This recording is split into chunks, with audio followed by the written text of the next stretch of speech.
Hey everyone, in this video, I'll show you how to check your Safari history on an iPhone. Your Safari history is where you can see the websites you've visited before. This is useful if you want to reopen a page, find something you searched for earlier, or simply review your recent browsing activity. You can also delete individual websites from your history, or clear everything if you want to keep your browsing private. So, let's go through the full guide step by step. First, open the Safari app on your iPhone.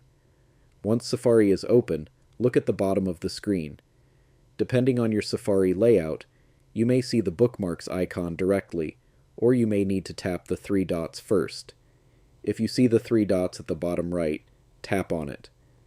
A menu will appear. From there, look for the bookmarks option and tap on it. Now you'll see a few different sections at the top. You may see icons like a book, glasses, and a clock. The book is for bookmarks. The glasses are for your reading list, and the clock is your browsing history.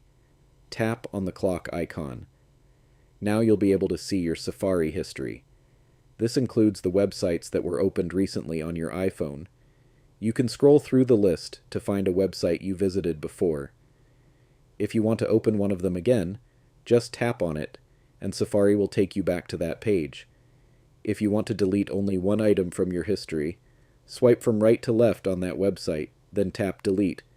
And if you want to clear your full Safari history, tap on the three dots icon on the top right and tap Clear. You may see options like clearing the last hour, today, and yesterday, or all history. Choose the option you want, and Safari will remove that history from your iPhone. And that's all there is to it. Now you know how to view your Safari history on iPhone, reopen websites you visited before, and clear your history whenever you need to. If this guide was helpful, make sure to like the video, subscribe for more tutorials, and drop your questions in the comments. Thanks for watching, and I'll see you in the next one.